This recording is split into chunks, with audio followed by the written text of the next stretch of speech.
Hello, everybody, and welcome to Taking Control, the ADHD podcast on Rash Pixel FM. I'm Pete Wright, and right over there is the very well-organized Nikki Kinzer. I don't know if I'd go that far right now in my life, but I sure like to talk about it. So we'll start there. Right? Baby steps. Yeah, baby steps. Baby steps to the organizing tasks. We are going to be talking about quick organizing tasks. And no, we're not going to be diving deeply into, COVID organizing. That's not what this is about. But if you are feeling a little bit overwhelmed, we have some quick organizing tasks that can help you feel more in control of your life and your space as a result of it. And so I can't wait to talk about this. It's been a long time since we've dipped our toes into the organizing stuff. Before we do that, head over to takecontroladhd.com. You can get to know us a little bit better. You can listen to the show right there on the website or subscribe to our mailing list, and we will send you an email each time a new episode is released. Connect with us on Twitter or Facebook at takecontroladhd. And if this show has ever touched you or helped you make a change in your life for the better, if you found that you understand your relationship with ADHD in some sort of new way, we invite you to consider supporting the show directly through Patreon. Patreon is listener-supported podcasting. With a few dollars a month, you can help guarantee that we continue to grow the show, add new features, invest more heavily in our community. Did you catch up on the Brain Playground this weekend, Nikki? I loved it. Oh my gosh. I'm going to have my daughter look at it because there were so many fidgets. Oh my God. And reviews and thoughts and links. And Ellie, you did a wonderful job. Ellie absolutely loved it. That was a full Brain Playground mic drop with fidget reviews. It had a table of contents. It was amazing. She's amazing. It was just fantastic. So yes, thank you, Ellie, for continuing to be a part of the army of people who are making this just such a fun community and a well-informed community of ADHD peeps. You guys are the best. So please check it out. If you've ever thought about supporting the show, come hang out with us. Patreon.com/the ADHD podcast to learn more.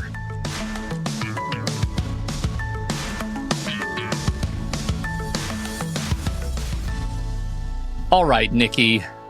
All right, Pete. Let's get organized. Let's try. So this is the thing.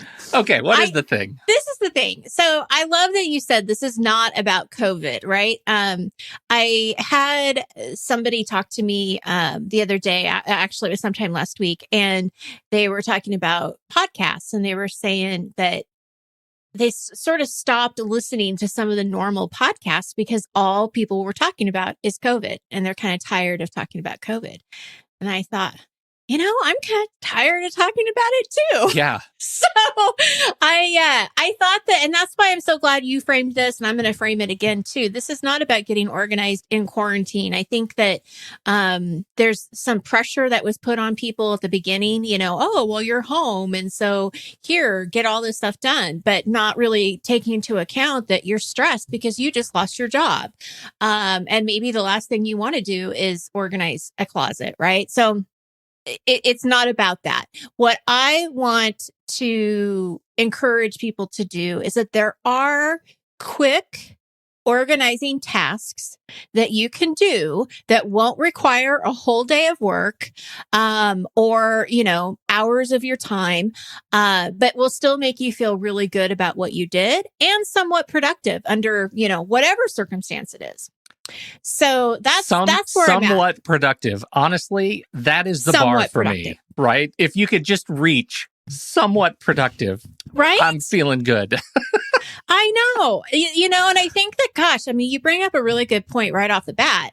Expectations are always so high when it comes to to-do lists and tasks and projects and everything. Everything is so high. And that's why, it's somewhat productive. If you can just go to bed and feel good about, getting some sorting done. And I'm talking about 15 minutes of sorting, right? We're not talking about hours in the garage. This is very different. So I like it. It's a nice kind of, way to get things done that, it's somewhat productive. It's somewhat productive. That's exactly right. All right. So where would you like to start? Well, I have a few reminders that I want to share with people. First of all, this kind of already kind of tags from what we were already talking about. Give yourself permission to be okay with not wanting to organize your space ever. Oh, okay. Right? I mean, you're really probably never going to wake up and just say, "Oh, I'm going to organize today." Yeah. It doesn't really happen. It's not, it's one of those executive functions that every ADHDer has trouble with, and it's really hard to do. So give yourself permission to know that it's okay, that you're not going to necessarily want to do it. But it's also giving yourself permission that if you do want to get some organizing done, good enough is good enough. Mm-hmm. So we're never looking for perfection. It's always kind of a work in progress. Giving your permission to start small. You do not need to do a whole room. And you certainly do not need to have the expectation of getting your whole house, or apartment or condo or whatever you live in, organized as well. I was talking to a new client last week, and one of the things that we're going to start with in her coaching journey is about organizing. And when we talked about this theory of just starting small, this is what she said. She said, I guess I just needed to hear somebody give me the permission that it was okay to do just a drawer. Yeah. And I'm like, well, you've got it. You've got the permission. Right? Because you do, again, those expectations become so big that you think that you've got to do the whole dresser. You've got to do everything else. And so really starting small. And I'm also going to say, give yourself permission to not feel bad about unfinished projects. Wow. That's kind of weird, right? Yeah. Considering I broke a toilet this weekend, and I think I would have felt bad about that had I not fixed it. I get it. That's kind of like when the dishwasher, starts flooding. You kind of need to fix that. I was trying to do something and I made it worse, and then I had to make it better. Right. But when it does come to starting projects, these little organizing things, I think it really is important to give yourself permission that doing it kind of halfway really is good enough. Mm-hmm. Any progress is something to celebrate. And again, we don't have to do everything at once. And if you start and you don't finish it, that's okay. You got a little bit done, and maybe the next time you go into that area, you will be able to find what you need. Mm-hmm. And that's the success there. I feel like we've talked about this before, and I cannot for the life of me remember the source. I think I mentioned it, couldn't remember it before, and you actually came up with the source. It was this, my wife had read this blog post and was like, we're going to try a thing, which is every night we're going to dry our sink out and make sure that it's like polished. And oh yeah, Fly Lady. That was it. Yeah, we've had this exact conversation before. And that has been sort of stunning, right? It's the smallest part that we could possibly do, right? Drying out the sink takes 10 seconds. But when you come down in the morning, it becomes a halo, right? It's a thing that we want to affect other things. And so as I'm looking at this and thinking about like doing this, being okay with doing the smallest thing, we've got to be excited and put ourselves in a position of being provoked by the halo effect. Like if you do the smallest thing, there's a very good chance you're going to get excited about doing the next smallest thing. Yeah. And that's motivation in and of itself.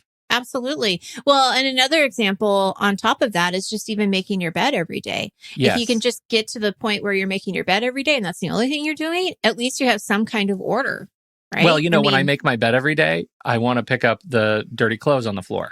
And when I pick up the dirty clothes on the floor, I want to line up, my slippers or hang my robe up or something like that. Those little things that only take a few seconds more, I'm more inclined to do it if the bed is made. Yes, absolutely. Yeah, so true. Halo. Yep. So, some things to do to set yourself up for some fun, because, I know organizing isn't necessarily fun, but you can make it a lot more entertaining. And I put a lot of value on music here. I think it makes a big difference when you put on your favorite music, especially if it's uplifting and makes you happy and you just want to dance, right? That's just going to uplift your room or your mood. I'm sorry. It's going to uplift your mood while you're doing this task. I also listen to podcasts when I'm doing organizing or cleaning. I think it just makes the time go by faster. And then one of my favorite things to do, which won't surprise you, especially when it comes to chores and organizing, is I love to work in sprints. I do as much as I can, like in a 10, 15-minute period of time. And I just make it a game. Take a 10-minute break, come back for 15 minutes. I don't necessarily do the 25-5 Pomodoro, but as we've learned, there is real no science behind that anyway. Yeah, so right. We can do whatever timing that we want. Yeah. But I always get more done just knowing that I'm trying to beat the clock. There's something about that. I got to tell you what I miss most. Again, not a COVID podcast, but I deeply miss having guests for this reason. Yes. Because having somebody come over is the instant, impetus for a sprint that will get my house clean. It's so funny you said that because last Saturday we, because it was such a beautiful day in Oregon, my best friend and my daughter's best friend, our mother and daughter too. So we said, hey, we want you guys to come over in our backyard and we'll have a family picnic, 6 feet apart. You bring your own food and drinks. We'll have our own food. But I knew that they might need to use the bathroom. So there's a path. So I basically made sure I disinfected and cleaned the bathroom really well. So everybody was safe. Like everybody felt safe about using the bathroom. And really, honestly, we're like probably one of the safest houses to be in right now because we don't go anywhere. Yeah. But I had to clean everything that they could see and pick everything up. So you're right. There's this path from the back door to the downstairs bathroom. That's perfect. That is perfect. That's exactly how our house is. Yeah. It's a great motivator. And, it is. So even if you can have people outside and go that path, that might help. Well, and little things like vacuuming, right? We sometimes are not so great about vacuuming the house. And so, we find if one of us gets out the vacuum and vacuums the living room, it is so easy to vacuum the rest of the house. Like it doesn't take it. You just have to start, right? And so. Yeah, those are one of those things that is kind of annoying not to finish. At least for me, it's like one of those kind of annoying tolerations. It's like I kind of need to finish all of that because you can see where you stop. You can see it. There are lines. For sure. Mm-hmm. Yeah, I don't care for that. I don't care. So no. What can you do in a few minutes that's gonna make you feel good? What I want to do is really focus in on step 2 of the organizing process. So last year we did a series about the different steps. In my online course on my website, we go into much more detail about these steps. So if you're looking to get into more detail and work on some bigger projects, please go check out the online courses. But just to give you a quick review of what I mean by step 2, and then we're going to go straight into what step, a little bit more in depth in step 2. The first step of organizing is planning. So it's basically just deciding what you're going to be working on, getting an idea of what, how you want that space to function, what needs to be there, what doesn't. You can skip this step right now, right? We don't need to plan. We're just going to be looking for little things to do in step 2. Step 2 is the sorting and the purging. So this is where we want to focus because this is going to be taking the inventory and going to be probably making a bigger impact, but we'll get back to that in just a minute. Step 3 is organizing. So this is after you've done your purging, you're going to actually assign homes for items that you have now. Skip it. And the maintenance piece right now, putting things away. I want to say skip it because you're not going to worry about that right now, but I will tell you maintaining makes the other steps a lot easier if you do have some kind of like maintenance involved, but we can talk about that another time. So right now we're going to focus on step 2. This is, again, where you kind of take an inventory of whatever it is that you're going through. You're looking at the item and you're deciding whether you're going to keep it, donate it, or trash it. So basically 3 answers: keep it, donate, or trash. Grab a trash bag, box, whatever you want to do to collect the items that you have decided are going to be gone, that are going to be let go of. And to make this even easier for you, I would just create kind of some standbys. So whenever you get that feeling of organizing, grab that trash bag and just start sorting and putting things in it. So we want to make this really simple and easy. It's not something hard to do. The other thing that we want to do in this stage right now to keep it easy is we want to make all of the easy decisions. So if this is not the time for you to make hard decisions or even anything that are the maybes. Does that make sense? Yeah, totally. Yeah.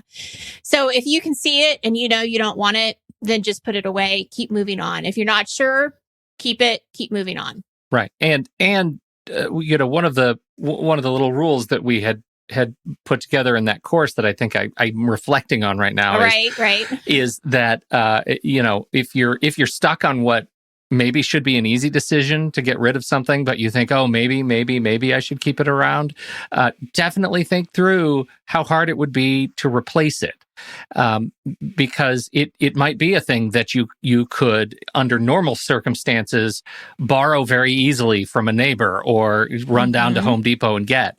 Right now, you might want to be thinking about how hard would it be for me to replace this, because I can't just go to Home Depot in 15 minutes and pick it up, or I can't, because of social distancing or cleaning, whatever, it's going to be harder to replace this thing. And so that may impact your decision. So that is one that I'm constantly weighing, should I just throw this in the garage because I know I might need it in 6 weeks and then purge it, or have a little sort of post staging area that you can come back to. I mean, that might be a good way to actually split the project, right? That those things that you're more on the verge of getting rid of, but you're not quite sure, you could always kind of put to the side, and then the next time you can come back and check them out again. Right. Absolutely. But to your point, getting them out of the house, putting them in that staging place, under a shelf in the garage or something, just get it out of the house, goes so far to relieving that pressure. It really does. Yeah. It's amazing. Yeah.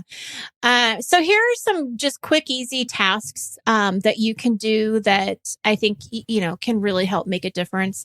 Again, I'm going to emphasize this. I just think it's so important. Use that timer and make a game out of it. It's the way to engage in this. It's just like, Pete, when you guys did the 31-day challenge in January, and you had each day you had to have one thing you decluttered, and then the second day, two That's right. things, yeah, we decluttered the amount of things for whatever day of the month it was in January. So, and it was additive. So by the end, we had to find 31 days worth of things. So 31 things to declutter out of our house. It was, and add all those up. It was extraordinary. It was extraordinary. It is extraordinary. And that's a game. That's putting a game to it. So it's making it a lot more engaging. Junk drawers can be something that you can take care of. And what I mean by this, because I know what my junk drawer, not drunk drawer, junk drawer looks like. I wouldn't necessarily want to organize it, but I would be okay with getting the junk out of it and then just being done. So that's what I mean by skipping the organizing step, is that you don't necessarily have to go back and organize it. Just get the stuff out that is trash or whatever. Because we all have that, right? We all throw stuff in there that we think we're going to need, and then we figure out that we don't. So, and then be done. Another really quick and easy thing to do in your closets or your dressers is just go through your clothes and just donate the easy decisions. So anything that that you haven't worn in a long time, you don't like, all you're doing is you're just spending some time and some focus on this one area. But again, you're not having to take everything out and try stuff on and redo it. We're not saying that. Just easily, quickly go through your clothes and donate whatever you don't want. Can I just say one thing? Yeah. I still live by a set of closet things that you set out for me 10 years ago. Oh, geez. Yeah. So first of all, it was to get the fancy hangers, the velveted hangers that are kind of sticky so your clothes don't slide off and stretch out. Yep. And I got enough hangers for the clothes that I had and loved at that time. And the in one, out one rule of hangers to clothes has been extraordinary for me. If I get new clothes, or if I get a new stitch fix or something, if I need to shake it up, it has become so easy to determine what stays and what goes, because the rule in my closet, this may seem totally arbitrary, is if I have too many clothes for the amount of hangers that I have, I must get rid of clothes. Something not has to add hangers. Not add hangers. I love that. I love that takeaway. It has been transformative for me because I don't anymore get into the closet overflow. If I get something lovely that somebody gives me that, that as a gift and I love it, I'll keep it, but that comes at a cost. Like that's a direct cost. Something is going to go. And it used to be like, if the thing fit me, I would keep it forever. And that can't, like, I can't live like that. And so I'm also trying to be much more conscientious about how long, like, the shelf life of my clothes. Like, I want to be so intentional that I'm not constantly throwing clothes out, like, or donating clothes. That is also irresponsible. So it's just really changed the way I've thought about clothes. Yeah. So anyhow, that's great. I love it. Love it. Well, the next tip I have here is something that you've already kind of mentioned, and that's doing your dishes. It really is amazing how cluttered a kitchen can look when there's lots of dishes. I say this with full experience every day of my life. And how, you put them away, and it really only takes sometimes it takes longer, but it really is less time than what you think. It's one of those things that you always think it's going to take forever, but it really doesn't take that long once you do it. But your kitchen's always going to look nicer when there is a clean sink. It's true. And just remind yourself how good it feels, not the night when you're doing your dishes, but the morning when you come in. It feels that's what you have to keep thinking. Good. Yeah. That's right. If you have a purse or a bag or a work bag, just dump everything out and get rid of the trash and then put everything back in. Quick, easy thing to do. It's amazing how quickly you can add up gum wrappers, receipts you don't need anymore, all this stupid stuff. So just get rid of the trash. Something else that we have a problem with, I don't know. I don't know. I'm assuming other people do too. But putting away our clean clothes, so that's tough. Like they end up staying in the laundry room for some reason. Oh, that's interesting. Yeah. Or they'll stay like on the dresser. Like I have clothes right now on my dresser that need to be put away. So I would say that for us, if I just took 15 minutes, and maybe I'll do that today and see how many of them I can put away. That's pretty handy. Yeah. I would advise you to start watching a perfect laundry TV show.